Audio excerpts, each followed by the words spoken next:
देवर काली घोड़ी की सवारी करने का शौकीन था। मेरी घोड़ी भी काली थी। रोज कहता, भाभी आपकी घोड़ी पर कब सवारी करूंगा। मैं बच्चा समझकर चुप कर जाती और शर्म के मारे इसे कुछ ना कहती। मगर एक रात इमरजेंसी बन गई। देवर को बोला तो कहने लगा, भाभी पहले काली घोड़ी। इस रात मेरे होश उड़ गए। जिसे बच्चा समझकर बैठी थी वो तो मैं देवर के मुंह से ऐसी बात सुनकर हैरान रह गई। वो बामुश्किल 16 साल का लड़का मुझसे ऐसी फरमाइश करेगा, मेरे वहमो गुमान में भी नहीं था। मेरा देवर मुझे सवालिया नजरों से देखता जा रहा था। इसने मुझसे जवाब चाहिए था और मुझे तो इसकी बात ही परेशान कर गई थी। मैं क्या जवाब देती। मैंने इसे नजरअंदाज करके बात बदल दी और शुक्र किया कि घर में किसी और ने इसकी बात नहीं सुनी, वरना इसकी तो खैर ना होती। लेकिन वो ढीठ बना रहा और कुछ दिन बाद फिर से मेरे सामने वही फरमाइश करने लगा, भाभी मुझे हमेशा से काली घोड़ी की सवारी का शौकीन है। आप मुझे अपनी घोड़ी पर बैठने का मौका तो दे, मैं आपको खुश कर दूंगा। वो बाकायदा मिन्नतों पर उतर आया था। इसकी बात पर मुझे शदीद झटका लगा। उसको तो शौक था वो भी हमेशा से मुझे खुश कर देगा। मुझे इसकी बातें बड़ी अजीब लगी थी। मैंने इसे इसी लिहाज से बात की कि क्या मतलब, तुम कब से ये सब कर रहे हो। मैंने कुछ घबरा कर सवाल किया। अभी इसकी उम्र ही क्या थी कि वो ऐसे शौक पालने लगा था। मैं जानती थी कि घर वालों में से किसी को भनक भी पड़ जाती तो कयामत ही बर्पा हो जाती। कोई भी इसके शौक से वाकिफ नहीं था, क्योंकि सब अभी तक इसे बच्चा समझते थे और लाड़ प्यार से रखते थे। इसी पढ़ाई की तरफ ही तवज्जो देनी चाहिए, और वो था कि ना जाने किस किस्म के आवारा लड़कों में बैठने लगा था जो ये फरमाइश कर गया था। बस 2 साल हुए हैं कि मुझ में ये शौक पैदा हुआ और मैंने अपना ये शौक सबसे छुपकर खूब पूरा किया है। मगर जैसे आपकी ये घोड़ी है वो कभी नहीं मिली। आप मुझे एक बार इजाजत तो दे दें। वादा करता हूँ घर में किसी को नहीं पता चलेगा। वो राजदारी से बोलते हुए शरारत से आंख मारकर बोला। मैं बस शर्मिंदा से हो गई। मेरा दिल जोर जोर से धड़कने लगा। तुम जानते हो, अगर कभी घर में किसी को भी तुम्हारे शौक के बारे में पता चला तो तुम्हारी खैर नहीं होगी। तुम्हें अपनी पढ़ाई पर तवज्जो देनी चाहिए। अभी तुम्हारी इतनी उम्र नहीं है। मैंने इसे बड़ेपन से समझाना चाहा। मेरे शौहर बहुत सख्त मिजाज आदमी थे। अगर इन्हें अंदाजा हो जाता कि इनका छोटा भाई पढ़ाई छोड़कर इन कामों में लगा हुआ है तो वो इस पर हाथ उठाने से भी गरेज ना करते। मेरी फिक्र पर वो लापरवाही से कंधे उचका गया। कहने लगा, अब आप मुझे जबरदस्ती पर उस्का रही हैं। भाभी मेरा भी वादा है आपसे, आपकी काली घोड़ी पर मैं जरूर बैठूंगा और वो करके दिखाऊंगा कि आप भी हैरान रह जाएंगी। आप मुझे बच्चा न समझे। मुझे तो लगा था कि आप मेरा साथ देंगी, किसी को पता नहीं चलेगा। बस एक बार की बात है, लेकिन आपने तो मेरी बात का मान तक नहीं रखा। इसने मुझसे दरख्वास्त की तो इसकी जिद पर मैं मजीद परेशानी में मुब्तला होने लगी। ये शौक फिर एक बार खत्म नहीं होगा। एक बार तुमने ये शौक पूरा किया तो फिर तुम रोज यही ख्वाहिश करोगे और तुम्हारा शौक भी बढ़ता जाएगा। तुम्हारे भाई को पता चला कि मैंने भी तुम्हारा पूरा पूरा साथ दिया है तो वो मेरा भी गला दबा देगा और तुम्हें भी नहीं छोड़ेगा। मैंने इसे समझाने की कोशिश की, जो कि नाकाम ही रह गई। नहीं भाभी, मैं आपको बार बार तंग नहीं करूंगा। मैं वादा करता हूँ भाई को पता नहीं चलने दूंगा।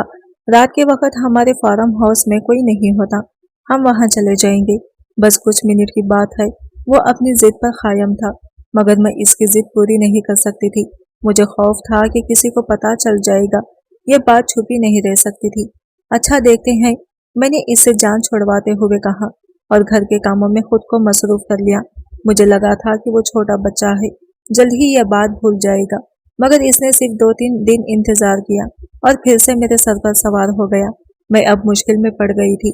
मेरे लिए इसे टालना मुश्किल हो रहा था।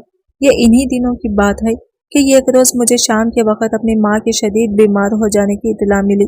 मेरी बहन ने मुझे कॉल करके बताया कि माँ की तबीयत बहुत बिगड़ गई है और वो मुझसे मिलना चाहती हैं।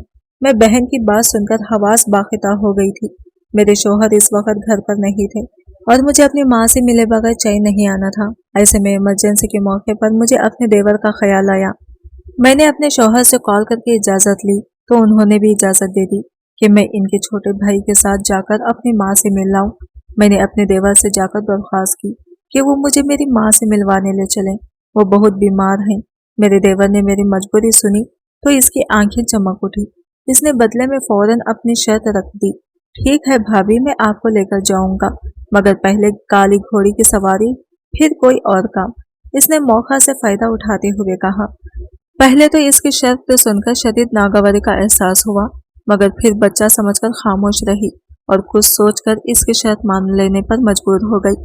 कोई और मौका होता तो मैं अकेली चली जाती, मगर शाम के वक्त मैं अकेली नहीं जा सकती थी। अगर चली भी जाती तो मेरे शौहर बाद में गुस्सा करते और मेरा भी ना जाना भी मुमकिन नहीं था। मैंने फौरन हामी भर ली। वो मुझे लेकर घर से निकला और अपने घर से कुछ फासले पर बने छोटे से फार्म हाउस पर ले गया। इसे पहले अपना शौक पूरा करना था और फिर मुझे मेरी माँ के घर ले जाता। मैं डरी हुई थी कि यूं शाम डले किसी ने हमें यहाँ देख लिया तो मसला खड़ा हो जाएगा। मेरा देवर पर जोश था। इस रात अपने देवर की तेज रफ्तारी देखकर मेरे तो होश उड़ गए। जिसे मैं बच्चा समझती रही, इसने तो मेरी आंखें खोल दी थी। मेरी जब शादी हुई तो मेरा वो देवर घर भर का लाडीला और छोटा था। सबको ही वो छोटा लगता था। इसके लिए हर वक्त खास एहतियात और परवाह की जाती थी। मेरे शौहर, इनके बड़े भाई मेरे छोटे देवर को हर काम से दूर रखते और सिर्फ पढ़ा रहे थे। मुझे भी वो सिर्फ एक नटखट सा बच्चा लगता था। शुरू में तो वो मेरे सामने आने से जी झक जाता। उसकी शर्म को देखते हुए मुझे हंसी आती थी और वो मुझे मजीद भोला भाला लगने लगता था। लेकिन जब इसकी मुझसे झिझक उतरी और कुछ दोस्ती हुई तो इसकी बातें मुझे हैरान कर गई। इसके सब शौक और काम बड़ों वाले थे। पढ़ाई से ज्यादा इसकी तवज्जो दूसरे कामों में थी। इतनी सी उम्र से ही वो खानदान के लड़कियों के सामने हर वक्त शीखियां भगाड़ता रहता था। वो प्यारा भी था, इसीलिए सबसे तवज्जो पाकर नखरे में रहता। क्योंकि हमारा देसी सा माहौल था तो मेरी नज़र में इसकी उम्र इन बातों के लिए बहुत छोटी थी। इस उम्र में ही इसका लड़कियों के सामने बन सवर कर रहना और लड़कियों का इसे पसंदीदगी की निगाह से देखना मुझे अजीब लगता था। फिर मुझे किससे सुना था कि देख लें, आपकी देवर को अभी से लड़के की लाइन कराती हैं। वो अपने कॉलर खड़े करके डराते हुए कहता। मैं भी इस बात पर हंस पड़ती थी। असल में मेरे सास ससुर थे नहीं। 2 साल पहले ही इनका बस के हादसे में इंतकाल हो चुका था। मेरी शादी बाद में हुई थी। जब मेरी शादी हुई तो घर में बस शौहर और एक देवर ही था। अभी चंद माह ही हुए थे मेरी शादी को। शौहर काफी सख्त मिजाज था। जब तक मेरे शौहर घर पर होता तो मेरे साथ साथ मेरे देवर का भी सांस रुका रहता। जैसे ही वो काम पर जाता तो देवर मेरे सर पर सवार हो जाना। कभी स्कूल की, कभी खानदान की, तो कभी अपने शौक की। इसकी पास बातों का जखीरा होता था। मैं भी इसकी सुनती रहती कि बच्चा है, वो भी बिन माँ बाप का। एक रोज इसने मुझसे निहायत अजीब फरमाइश कर दी। वो बोला कि वो काली घोड़ी की सवारी का बहुत ज्यादा शौकीन है। मैं पहले तो इसकी बात नहीं समझ पाई और सिर्फ सर हिला दिया, मगर इसके अगले जुमले पर मैं पूरी तरह ठटक गई थी। वो मेरे सर हिलाने पर बोला, भाभी आपकी घोड़ी भी तो काली है, कभी मुझे इसकी सवारी का मौका दे। मैंने इसे कोई जवाब नहीं दिया और ऐसे जाहिर किया जैसे सुना ही ना हो। मुझे इस रोज समझ ही ना आई कि वो अक्सर ही काली घोड़ी की बातें करता था और मुझे देखता था। मेरी घोड़ी भी काली थी, इसीलिए वो मुझे उम्मीद से देखता रहता था कि शायद मैं इसे इजाजत दे दूं। मैं तब तो इसकी बात नजरअंदाज कर गई और बात बदलती। मैं नहीं चाहती थी कि इसका शौक घर के किसी और फर्द के कानों में पड़े। मुझे खौफ था कि सब ये ना समझ बैठे कि काली घोड़ी की तरफ इसकी तवज्जो मैंने दिलाई है। मुझे यकीन था कि मेरे सख्त मिजाज शौहर को मुझ पर शक होता तो वो मुझे मार डालते कि मैं इनके छोटे भाई को बिगाड़ रही हूँ। मुझे लगा कि मेरा देवर मेरा जवाब ना पाकर खामोश हो जाएगा और दोबारा मुझसे ऐसी बात नहीं करेगा। मगर वो काली घोड़ी की सवारी का बहुत ज्यादा शौकीन निकला था। जब मौका मिलता मुझसे मिन्नतें करने लगता। मैं इसे बच्चा समझकर मुस्कुराकर टाल देती। कुछ दिन मजीद गुजर गए तो वो जिद पर उतर आया। दिन रात मेरे गिर्द चक्कर लगाता और मेरी काली घोड़ी की सवारी के लिए इजाजत तलब करता रहता। मैं इसे टाल टाल कर और बहाने बना बना कर थक गई थी, क्योंकि मेरी वो काली घोड़ी बहुत नखरेली और बदतमीज सी थी। अपने ऊपर बैठने वाले शख्स को पल में नीचे गिरा देती थी। मुझे यही डर लग रहा था कि अगर देवर को चोट आ गई तो मेरी शामत पक्की है, मगर वो मुझसे जिद कर करके नहीं थक रहा था। पहले मैंने सोचा कि मैं अपने शौहर को इसका बताऊं ताकि वो खुद अपने भाई को संभाल ले, लेकिन फिर मैं झिझक से गई। अगर मेरा देवर मुकर जाता तो पूरा घर मुझे बुरा भला कहता। मैं इसी वजह से किसी को बता भी नहीं सकती थी। मैंने अपने देवर के सामने जाना ही छोड़ दिया। इसका शौक वक्त के साथ साथ बढ़ता ही चला जा रहा था।